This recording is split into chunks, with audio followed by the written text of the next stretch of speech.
Hello students, कैसे हैं आप लोग। उम्मीद करते हैं आप बहुत अच्छे होंगे। आज मैं जर्नल का जो टॉपिक हम लोगों का चल रहा था उसे मैं आगे बढ़ाने वाला हूं। तो आज हमारा ये जर्नल का दूसरा क्लास होगा और इसके लिए जो मैंने आप लोगों को रूल्स बताया था वो रूल्स मैंने यहाँ लिख रखा है।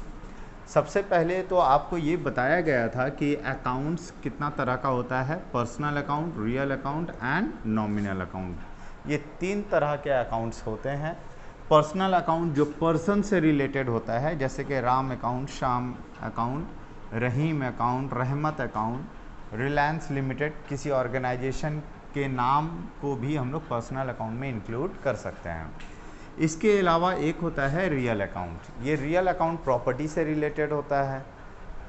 Cash balance, bank balance, furniture, stock, debtor, ये सारा रियल अकाउंट है। इसके अलावा नॉमिनल अकाउंट जो एक्सपेंसेस और इनकम जिससे कि हम लोग प्रॉफिट या लॉस निकालते हैं। हमारा बिजनेस में बहुत सारा खर्च भी हो सकता है, बहुत सारा इनकम भी हो सकता है। जैसे कि सेल हमारे लिए इनकम है, कमीशन रिसीव्ड हमारे लिए इनकम है, इंटरेस्ट रिसीव्ड हमारे लिए इनकम है।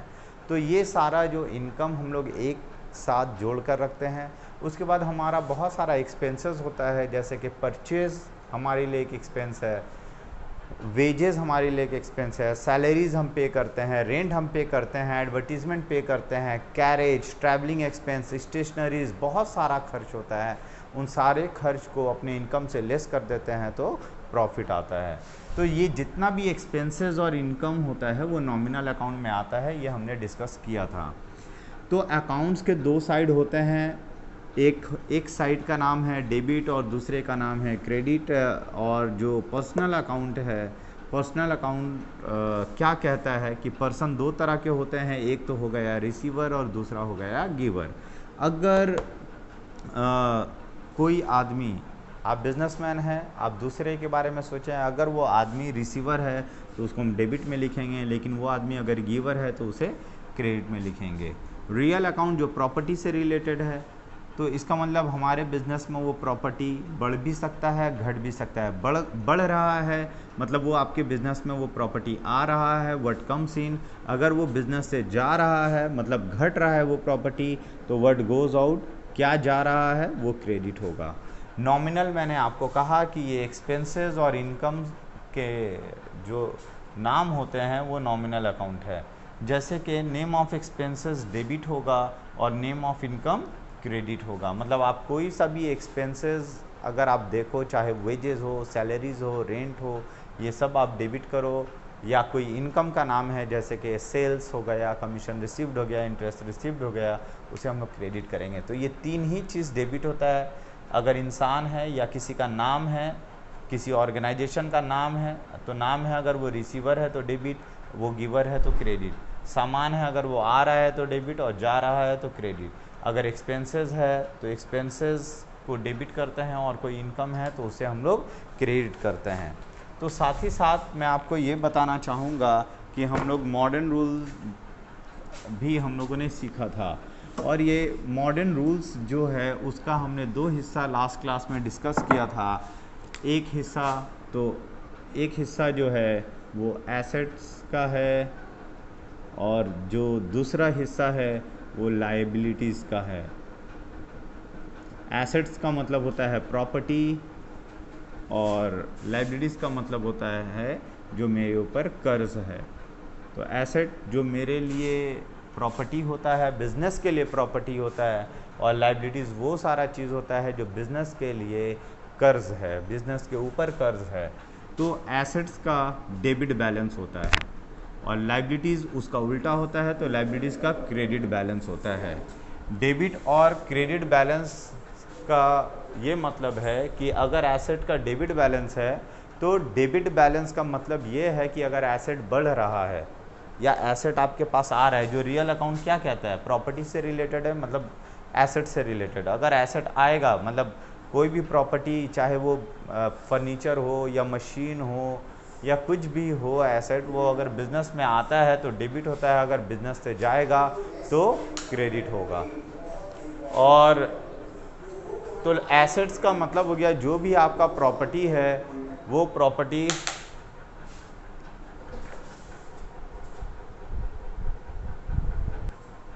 अब हम लोगों का एसेट्स का डेबिट बैलेंस होता है। हमेशा याद रखें एसेट्स हमेशा हमेशा डेबिट होगा, बस ये क्रेडिट होगा कब, जब ये एसेट घटेगा। एसेट्स का डेबिट बैलेंस होने का मतलब ये है कि एसेट जब भी इंक्रीज होगा तो डेबिट होगा और एसेट जब भी डिक्रीज होगा तो क्रेडिट होगा। और लाइबिलिटीज़ का रूल ये है, कर्ज अगर मेरे ऊपर है, अगर लाइबिलिटीज़ इंक्रीज करता है तो क्रेडिट होगा, अगर लाइबिलिटीज़ डिक्रीज करता है तो वो डेबिट होगा। मतलब कर्ज अगर घटता है तो डेबिट होगा। तो हमने ये सर्कल दे के ये आपको बताने की कोशिश की है कि एसेट्स का डेबिट बैलेंस होता है और लाइबिलिटीज़ का क्रेडिट। मतलब एसेट्स हमेशा डेबिट होता है और लाइबिलिटीज़ हमेशा क्रेडिट होता है। बस एसेट हमेशा डेबिट होगा, बस याद रखना। अगर वो एसेट घट रहा है तो क्रेडिट होगा। लाइबिलिटीज़ हमेशा क्रेडिट में जाता है, लेकिन अगर वो घट रहा है तो डेबिट होगा। तो मॉडर्न रूल का हम लोगों ने ये दो हिस्सा हम लोगों ने पढ़ा था। आज मैं आपको ये बता रहा हूँ कि लास्ट क्लास में हमने आपको एक क्वेश्चन नंबर 3 आपसे डिस्कस किया था और ये क्वेश्चन नंबर 3 आपको बोला गया था कि आप घर पे करेंगे। तो आइए आपने कितना करेक्ट किया है, इसमें कितना ज़्यादा गलती है या आपने कितना ज़्यादा करेक्ट किया है वो हम लोग चेक कर लेते हैं। हमने पहला एंट्री जो यहाँ पे गिवन है, जो 1 January 2017 the following were the balance of Ganguly and sons. ये सारा बैलेंसेस गांगुली एंड सन का है। यहाँ पे जो कुछ बैलेंसेस दिया है, जैसे कि कैश इन हैंड का बैलेंस, कैश एट बैंक का बैलेंस है, सिद्धू क्रेडिट लिखा है, शास्त्री डेबिट लिखा है, स्टॉक में कुछ भी नहीं लिखा है, दीप क्रेडिट बैलेंस है और रबिन में भी क्रेडिट है, सोरन में भी क्रेडिट है। मतलब जहाँ जहाँ हम नाम देख सकते हैं वहाँ वहाँ डेबिट या क्रेडिट दे दिया है, लेकिन जहाँ नाम नहीं है जैसे कि कैश, बैंक, स्टॉक, इनमें डेबिट क्रेडिट नहीं दिया है तो आपको फैसला करना है। फैसला ये करना है कि अगर आपको वो एसेट नज़र आ रहा है तो उसको हम लोग डेबिट में लिखेंगे, क्योंकि एसेट का डेबिट बैलेंस होता है और ये बैलेंस है 1 जनवरी 2017 का बैलेंस है। मतलब जब हमने बिज़नेस किया होगा 2016 में, हमने जब बिज़नेस को लास्ट डेट में जब हिसाब किताब किया होगा तो ये सारा बैलेंसेस मेरे पास रहा होगा। अब हमारा 2017 है, 2017 में उन्हीं बैलेंस के साथ हम लोग बिज़नेस को आगे बढ़ाने वाले हैं। तो हमारे पास जो बैलेंस है वो कैश है। तो कैश क्या है, वो हमारे पर कर्ज है या हमारे लिए एसेट है, ये बताएं। तो हमारा आंसर होगा कि ये हमारे लिए एसेट है। तो हम लोग क्या करेंगे कि कैश होगा डेबिट, कैश अकाउंट हो जाएगा डेबिट। तो ये कितना से डेबिट है, 1800। इसी के तरह कैश एट बैंक भी है, तो बैंक अकाउंट होता है, तो बैंक भी हमारे लिए एसेट है और एसेट होता है डेबिट। तो बैंक अकाउंट होगा डेबिट। कितना है, 16,000 है। इसके अलावा सिद्धू क्रेडिट बताया है, तो क्रेडिट को हम लोग लिखेंगे अलग से। शास्त्री डेबिट है, तो नाम जहाँ होगा नाम को हम लोग देखकर ये नहीं बता सकते हैं वो एसेट है या लाइबिलिटीज़ है। इस वजह से सम्स में बता दिया गया है कि शास्त्री जो है वो डेबिट है। मतलब शास्त्री मेरे लिए एसेट है, मतलब एसेट वो चीज़ होता है जिसका पैसा हमें एक ना एक दिन मिलेगा। तो शास्त्री से हमें पैसा कभी ना कभी मिलेगा, हमारे लिए वो एसेट है। स्टॉक जो मेरा बनाया हुआ जो गुड्स, फिनिश गुड्स है, जब हम लोग गोडाउन में जमा करके रखते हैं तो उसे स्टॉक कहते हैं। तो ये स्टॉक हमारे लिए एसेट होता है और आपको पता है कि एसेट क्या होता है, डेबिट होता है। तो एसेट्स को हम लोग डेबिट कर लेंगे। अब रबिन में यहाँ डेबिट है, दीप क्रेडिट है, रबिन डेबिट है, तो रबिन को हम लोग डेबिट कर लेते हैं। रबिन अकाउंट डेबिट 4000 और सोरन क्रेडिट है। तो अब आइए क्रेडिट वाला लिखते हैं सब। तो क्रेडिट को हम लोग 2 करके लिखते हैं। तो क्रेडिट में क्या क्या है, सिद्धू आप के सामने जो सिद्धू लिखा है वो क्रेडिट है, तो क्रेडिट साइड में हम लोग लिख देंगे 2500। और शास्त्री तो डेबिट हमने कर दिया, स्टॉक एसेट था डेबिट किया। दीप क्रेडिट है टू दीप अकाउंट 6000। और सोरन क्रेडिट है टू सोरन अकाउंट, ये 2500। तो हमें पता है कि जब हम लोग एक जर्नल एंट्री पास करते हैं तो जितना डेबिट होता है उतना क्रेडिट भी होता है। अगर हम लोग डेबिट को टोटल करते हैं तो डेबिट का टोटल निकलता है 20, 30, 33,800। तो डेबिट साइड में टोटल 33,800 आ रहा है, लेकिन क्रेडिट में हम देख सकते हैं 11,000 आ रहा है। तो इसका मतलब डिफरेंसेस है। कितना डिफरेंसेस है? अगर हम इससे अगर 11,000 को माइनस करते हैं तो हमारा आता है 22,800। तो 22,800 जो आ रहा है वो क्रेडिट में शॉर्ट है, मतलब क्रेडिट में बैलेंस आना चाहता है 22,800, तब ये दोनों टोटल होगा। तो आपको एक बात बताते चलें, ये एक रूल है कि एसेट्स, ये एसेट्स है, इससे हमने क्या किया, इन लाइबिलिटीज़ को माइनस किया।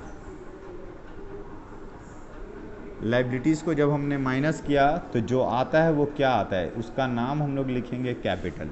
जी हाँ, कैपिटल हम लोग किसे कहते हैं? Difference between assets and external liabilities.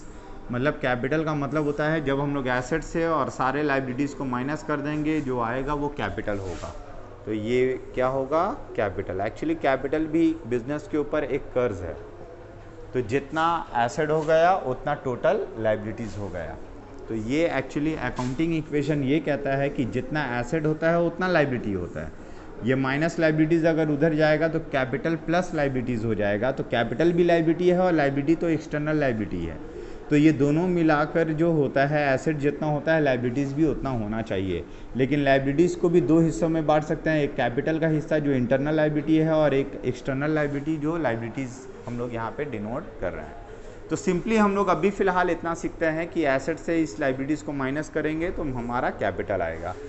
यहाँ हमें एक नरेशन लिखना पड़ता है, तो यहाँ भी हम लोग लिखेंगे। तो क्या लिखेंगे? Being balances brought forward, being balances brought forward, और उसके बाद अंडरलाइन। इसके बाद से ये तो हमने आपको करके दे दिया था और हमने आपको कहा था कि अपने अपने घर पे आप इस सम्स को कंप्लीट करना। तो यहाँ हमारे सामने जो बाकी का क्वेश्चंस है वो जनवरी 2 में देख सकते हैं। बॉट गुड्स फ्रॉम दीप 3500, मतलब दीप से हमने गुड्स खरीदा है 3500 का। तो हमने यहाँ गुड्स खरीदा है, और आपको पता है कि जब हम लोग गुड्स खरीदते हैं सिर्फ गुड्स से रिलेटेड है। गुड्स अगर खरीदेंगे तो परचेस कहलाएगा और गुड्स अगर बेचेंगे तो वो सेल्स कहलाएगा। तो जो क्वेश्चन है हमारे सामने वो ये कह रहा है कि बॉट गुड्स फ्रॉम दीप, दीप से हमने गुड्स खरीदा है। तो जब गुड्स खरीदते हैं तो उसे परचेस कहते हैं, और परचेस होता है एक्सपेंस, और एक्सपेंस नॉमिनल अकाउंट के हिसाब से एक्सपेंस क्या होता है? डेबिट। तो हम लोग परचेस को डेबिट करेंगे। परचेज हो गया डेबिट, ये जनवरी 2। तो परचेज तो हो गया डेबिट। क्या इस परचेज के वजह से हमारे पास से कैश गया? तो हम लोगों का आंसर होगा जी हाँ, हमारे पास से कैश गया। लेकिन यहाँ तो नाम दिया है, लेकिन यहाँ फॉर कैश लिखा नहीं है। तो फॉर कैश अगर नहीं लिखा है, अगर नाम दिया है, तो हम समझ जाएंगे कि ये उधारी है। अगर उधारी है तो यहाँ पे कैश के बदली नाम आ जाएगा। तो यहाँ पे इस ट्रांजैक्शन में बॉट गुड्स फ्रॉम दीप, सिर्फ दीप लिखा है, फॉर कैश नहीं दिया, मतलब यहाँ से कैश नहीं गया। यहाँ नाम दिया हुआ है दीप, दीप से हमने खरीदा है। तो ये एक उधारी ट्रांजैक्शन है, मतलब माल तो हमने खरीदा है, गुड्स हमने खरीदा है, लेकिन इसके लिए हमने पेमेंट नहीं किया। तो यहाँ दीप का नाम लिखना ज़रूरी है। दीप एक पर्सन है। तो अब यहाँ सोचेंगे दीप के बारे में कि वो रिसीवर है या वो गिवर है। तो हमने दीप से ख़रीदा है, तो आप बताएं दीप हमारे लिए क्या है? वो गिवर है। क्योंकि वो मुझे गुड्स दे रहा है। तो अगर गिवर है तो गिवर का नाम कहाँ आता है, क्रेडिट में आता है। तो टू दीप अकाउंट। तो हमने जो गुड्स खरीदा है वो 3500 का गुड्स खरीदा है। नरेशन के तौर पे आप क्वेश्चन में जो लिखा है बीइंग लगाएंगे और उसके बाद क्वेश्चन वाला हिस्सा आप उतार देना। घर पे आप इसको कर सकते हैं। सोल्ड टू रबीन, रबीन को हमने माल बेचा, फॉर कैश नहीं है लेकिन माल हमने बेचा। तो मेन काम किया है कि हमने माल को बेचा है। तो सोल्ड गुड्स टू रबीन, तो जब गुड्स बेचते हैं तो उसे सेल्स कहते हैं और सेल्स हमारे लिए इनकम है। सेल्स हमारे लिए इनकम है और इनकम क्या होता है, क्रेडिट। तो टू सेल्स, सेल्स तो क्रेडिट हो गया।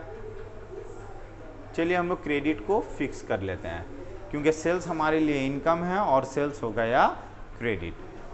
तो हमारे लिए तो इनकम है, क्या कैश आया, नहीं कैश नहीं आया क्योंकि यहाँ सम्स में सोल्ड टू रबीन लिखा है, रबीन को बेचा, फॉर कैश नहीं दिया, मतलब कैश नहीं आया। तो नाम दिया है, नाम इसलिए देता है क्योंकि ये उधारी ट्रांजैक्शन है, क्रेडिट ट्रांजैक्शन है और क्रेडिट ट्रांजैक्शन में हम लोग कैश के बदले नाम लिखते हैं। तो रबीन कौन है, वो रिसीवर है ना गिवर है। रबीन को हमने माल बेचा है, आप सोचें कि वो कुछ रिसीव कर रहा है या कुछ दे रहा है, जी हाँ वो रिसीव कर रहा है, वो रिसीवर है। तो रिसीवर का नाम हम लोग कहाँ लिखते हैं, डेबिट में। तो हम लोग यहाँ पे रबीन अकाउंट डेबिट हो जाएगा। तो ये होता है आपका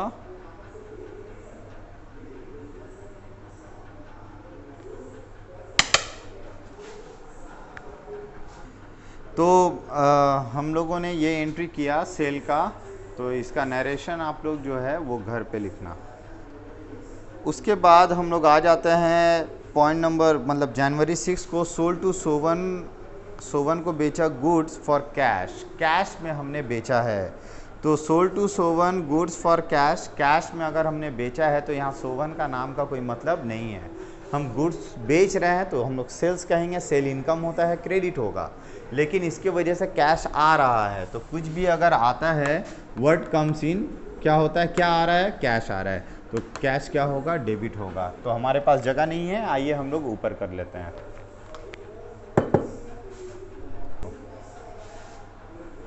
अब 6 में हमने आपको क्या कहा कि कैश आ रहा है, तो जो भी चीज़ आता है डेबिट, कैश अकाउंट हो जाएगा डेबिट। और क्यों आ रहा है कैश, सेल्स के लिए, सेल्स हमारे लिए इनकम है, सेल्स होगा क्रेडिट।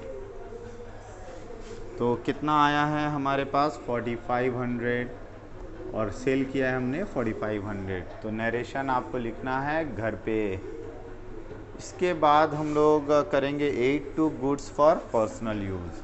हम लोग पर्सनल यूज़ के लिए गुड्स विड्रॉ कर रहे हैं। तो देखिए बिज़नेस से अगर ओनर कुछ भी विड्रॉ कर लेता है तो उसे ड्राइंग कहते हैं। क्या कहते हैं, ड्राइंग। जी हाँ, जब बिज़नेस में कुछ लगाता है ओनर तो उसे कैपिटल कहते हैं, और वही ओनर जब बिज़नेस से कुछ निकाल लेगा तो उसे हम लोग ड्राइंग कहेंगे। और ड्राइंग जो है, क्योंकि यहाँ पे ओनर कौन है, वो रिसीवर है या गिवर है, यहाँ ओनर रिसीवर है। तो क्योंकि ओनर कुछ रिसीव कर रहा है, बिज़नेस से रिसीव कर रहा है, हम लोग सब बिज़नेस हैं। हमारे पास गुड्स था, गुड्स ओनर ने क्या किया, हमारे पास से ये गुड्स वापस ले लिया। तो अगर वापस लिया तो यहाँ ओनर कौन है, रिसीवर है। तो ओनर का दो नाम होता है, एक तो कैपिटल हो गया और एक ड्राइंग हो गया। यहाँ पे इस सम्स में ये कहा गया है कि ओनर ने गुड्स निकाल लिया। तो जब ओनर गुड्स निकाल लेता है तो वो रिसीवर है, और जब वो रिसीवर हो तो उसका नाम ड्राइंग होता है। तो ड्राइंग यहाँ रिसीवर है, तो ड्राइंग को हम लोग डेबिट करेंगे, ड्राइंग अकाउंट डेबिट। चलो ओनर यहाँ रिसीवर है, लेकिन ओनर क्या लिया, गुड्स लिया। तो बिजनेस से क्या गया, क्या कैश गया, नहीं, गुड्स गया। तो हमने आपको ये कहा था कि परचेज़ जो होता है, जब हम गुड्स खरीद के लाते हैं तो हम लोग परचेज़ को डेबिट करके रखते हैं। परचेज़ हम लोग डेबिट करते हैं, क्यों करते हैं, क्योंकि बहुत सारा गुड्स हम लोग खरीद के लेकर आए हैं और ये परचेज़ क्या हो गया, डेबिट हो गया, परचेज़ डेबिट। लेकिन इनमें से कुछ ऐसा गुड्स जो है ओनर ने वापस निकाल लिया। तो अगर निकाल लिया तो परचेज़ जब आया था हमारे पास तो हम लोगों ने डेबिट किया था, लेकिन जब ओनर ने वहाँ से कुछ निकाल लिया तो परचेज़ क्या हो जाएगा, क्रेडिट। तो इस ये अगर हम लोग देख सकते हैं तो ये हम लोगों को मॉडर्न रूल से ज़्यादा समझ में आएगा। मॉडर्न रूल में हम एक आप लोगों को पॉइंट एक बढ़ाते हैं कि मॉडर्न रूल क्या कहता है कि अगर कोई एक्सपेंस है, क्योंकि मॉडर्न रूल ये कहता है कि एक्सपेंस तो डेबिट होता है, ये हमें पता है। मॉडर्न रूल ये कहता है कि एक्सपेंस हमेशा डेबिट होगा, एक्सपेंस हमेशा डेबिट होगा, मतलब जब भी एक्सपेंस इंक्रीज हो वो डेबिट होगा। लेकिन जैसे ही, तो एक्सपेंस का डेबिट बैलेंस होता है, लेकिन जैसे ही ये एक्सपेंस डिक्रीज हो जाए, घट जाए, तो ये देखिए ये परचेज जब हम बिजनेस में करके लाए थे, ये परचेज मतलब गुड्स मेरे पास था, लेकिन ये गुड्स जो कि परचेज के नाम से है, ये परचेज अब घट गया। तो जैसे ही घटेगा, तो जब भी कोई एक्सपेंस घटता है, डिक्रीज होता है, तो वो क्या हो जाता है, क्रेडिट। तो हम लोग यहाँ पे सर्कल नहीं डालेंगे, परचेज एक्सपेंस, कोई भी एक्सपेंस हो, परचेज भी एक एक्सपेंस है।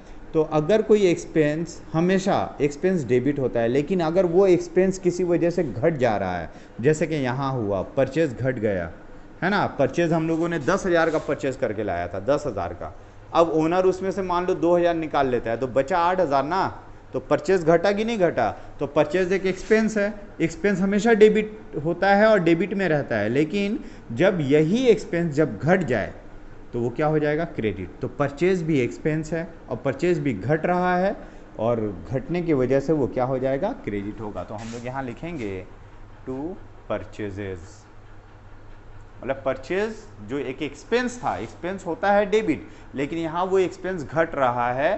तो ये कहने वाला कौन है, ये बता रहा है हमें मॉडर्न रूल।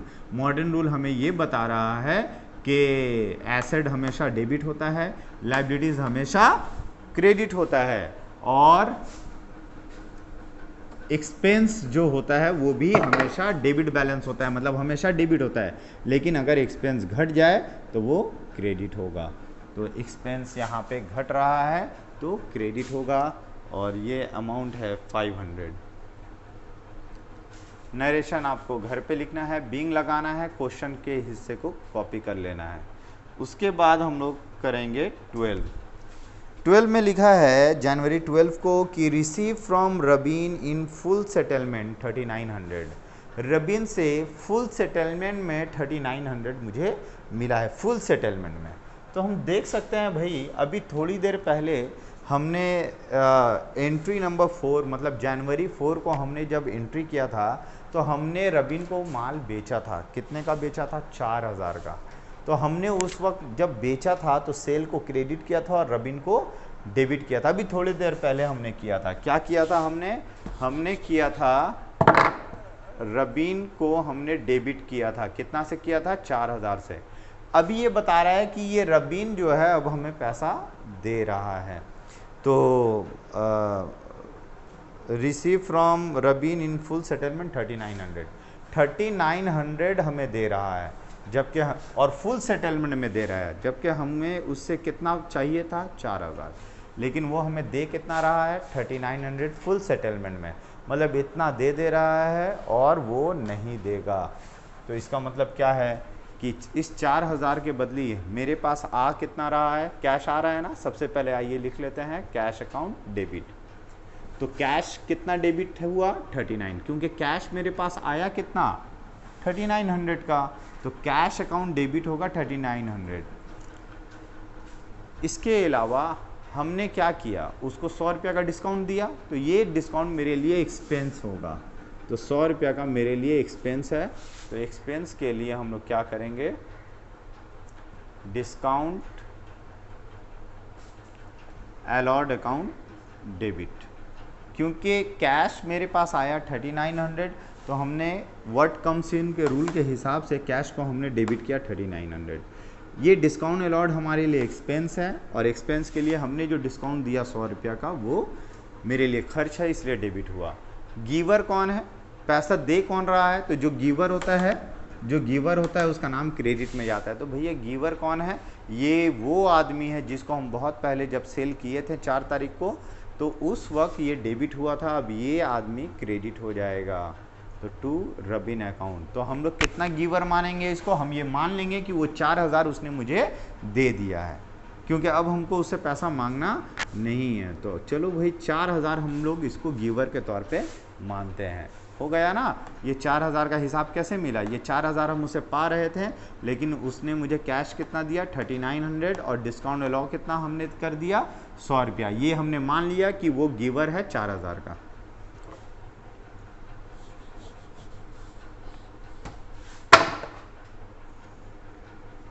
इसके अलावा अब 15 को paid to Sidhu in full settlement 2400।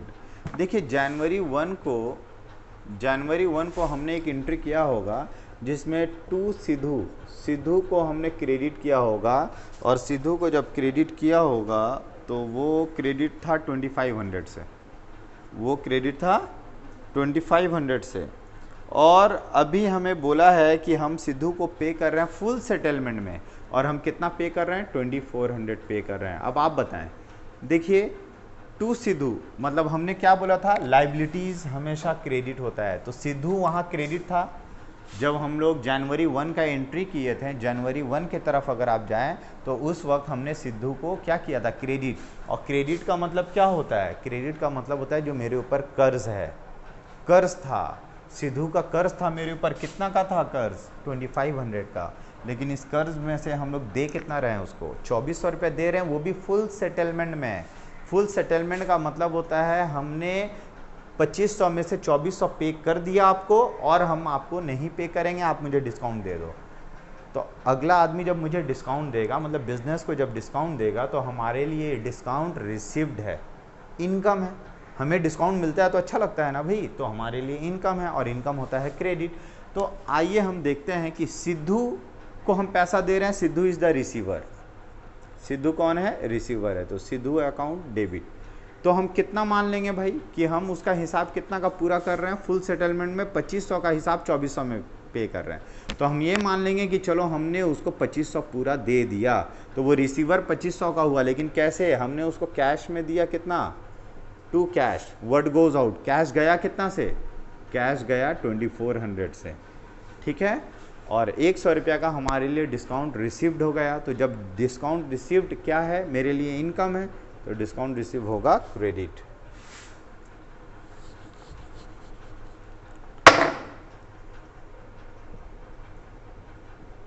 To discount received account, ये होगा क्रेडिट। कितना रुपया से क्रेडिट हुआ, 100 रुपया से।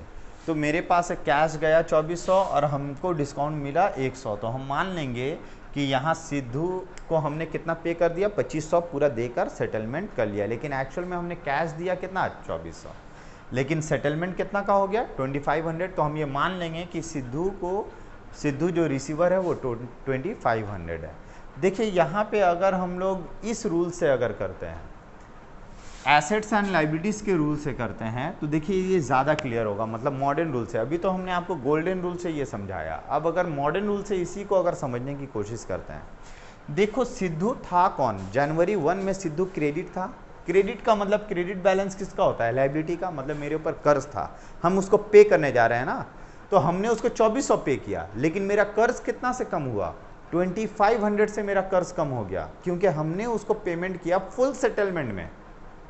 फुल सेटलमेंट का मतलब भैया हमने आपको 2400 रुपया दिया है, आपका हिसाब 2500 बनता है, तो आप हमको 100 रुपया का डिस्काउंट दे ही दो, अब इससे ज़्यादा मैं नहीं दूंगा, 2400 से ज़्यादा। तो अगला जो है सिद्धू मुझे 100 रुपये का डिस्काउंट दे देगा, तो मेरा कर्ज कुल मिलाकर ख़त्म कितना से हुआ, मेरा 2500 का लाइबिलिटीज़ ख़त्म हो गया, मतलब कर्ज ख़त्म हुआ। तो देखो लाइबिलिटीज़ होता है क्रेडिट, मतलब सिद्धू क्रेडिट था 1 तारीख को, मतलब हमें देना था उसे, कितना देना था, हमें 2500 देना था, तो 2500 का कर्ज था, तो लाइबिलिटी था वो क्रेडिट था। हमने अपने लाइबिलिटी को ख़त्म करने का भी सोचा, फुल सेटलमेंट में पेमेंट करने का सोचा, तो मेरा लाइबिलिटी घटा कि नहीं घटा, हमने अपने कर्ज को पे कर दिया ना, मेरे ऊपर जो कर्ज था उसको हमने पे कर दिया, तो कर्ज खत्म हो गया। तो कर्ज जब डिक्रीज हो जाए तो क्या होता है, डेबिट। तो मेरा कर्ज कितना से कम हुआ, 2500 से कम हुआ। तो आप देख सकते हैं कि मेरा जो कर्ज था, इस कर्ज का नाम था सिद्धू था क्रेडिट 1 तारीख को, और 15 तारीख को सिद्धू हो गया डेबिट, मतलब मेरा कर्ज घट गया, डेबिट हो गया। जब कर्ज घटता है, डिक्रीज होता है, तो वो डेबिट होता है, जो कि यहाँ 2500 है। ये कर्ज तो घटा, लेकिन इस कर्ज घटने की वजह से मेरे पास से एसेट गया, एसेट मतलब प्रॉपर्टी गया, तभी तो ये कर्ज घटा। आप किसी भी कर्ज को कैसे घटाओगे, आप आपको तो कुछ सैक्रिफाइस करना होगा ना। तो मैंने क्या सैक्रिफाइस किया, अपने प्रॉपर्टी को दिया। वो कौन सा प्रॉपर्टी हमने उसको दिया, कैश दिया। तो हमने उसको कैश दिया, तो कैश क्या हो गया, कैश घट गया। कैश एक एसेट है, और एसेट जब घटता है तो क्या होता है, क्रेडिट। तो कैश एक एसेट है, और ये एसेट जब घट रहा है, व्हाट गोज आउट, क्रेडिट, या फिर घट जाए तो क्रेडिट, ऐसे भी समझ सकते हैं। तो कैश यहाँ घटा, लेकिन कितना घटा कैश, 2400। तो 2500 का कर्ज कम हुआ, लेकिन मेरे पास से एसेट गया 2400 का, तो बाकी 100 रुपये का तो डिस्काउंट मिला। तो डिस्काउंट मेरे लिए इनकम होता है, और हमेशा याद रखना इनकम हमेशा होता है क्रेडिट। अगर हम मॉडर्न रूल के हिसाब से जाएं तो हम एक इनकम का अकाउंट खोल लेते हैं। यहाँ पे इनकम हमेशा क्रेडिट होता है और एक्सपेंस हमेशा डेबिट। अगर हम लोग इसको मिटा के फ्रेश तौर पे अगर लिखते हैं तो आज आप लोग मॉडर्न रूल भी सीख गए। तो मॉडर्न रूल ये कहता है कि एक्सपेंस हमेशा क्या होता है, डेबिट। मतलब जब भी एक्सपेंस हो, इंक्रीज हो तो डेबिट। लेकिन अगर यही एक्सपेंस अगर घट जाता है, जैसे परचेज हमने आपको बताया ना, एक्सपेंस होता है लेकिन वो घट गया तो क्या हो गया, क्रेडिट हो गया।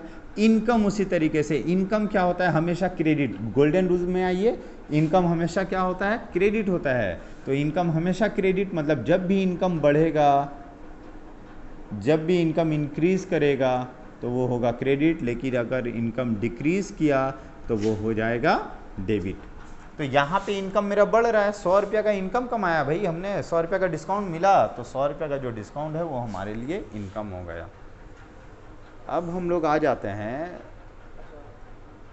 18 में, पेड कैश फॉर स्टेशनरी 225 रुपया हम स्टेशनरी के लिए पे कर रहे हैं। तो देखो स्टेशनरी जो होता है एक एक्सपेंस है, तो एक्सपेंस डेबिट होता है।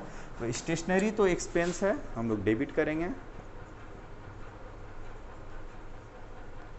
ये हो गया डेबिट, और ये एक्सपेंस है तो फोकट का आया क्या, नहीं, हमने कैश पेमेंट किया तो कैश जा रहा है, व्हाट गोज आउट क्रेडिट। अगर मॉडर्न रूल से समझना है तो कैश एक एसेट है ना, प्रॉपर्टी है ना कैश, और ये कैश क्या हो रहा है, बढ़ रहा है ना घट रहा है, घट रहा है भाई, डिक्रीज हो रहा है। तो डिक्रीज होता है तो वो क्या होता है, क्रेडिट। तो हम लोग कैश अकाउंट को क्रेडिट कर सकते हैं। तो आपको अभी ये पता चल गया कि हम लोग सम्स को गोल्डन रूल से भी कर सकते हैं और हम लोग मॉडर्न रूल से भी कर सकते हैं। हमारा यहाँ पे कुछ मॉडर्न रूल लिखा है, 2 और नहीं लिखा है।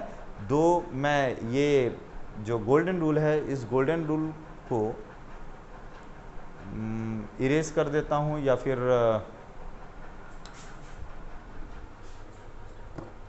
मैं इसे इरेज कर रहा हूँ, और इरेज करके मैं यहाँ पे आप, तो मॉडर्न रूल में 2 और है। एक है कैपिटल, क्या है, कैपिटल।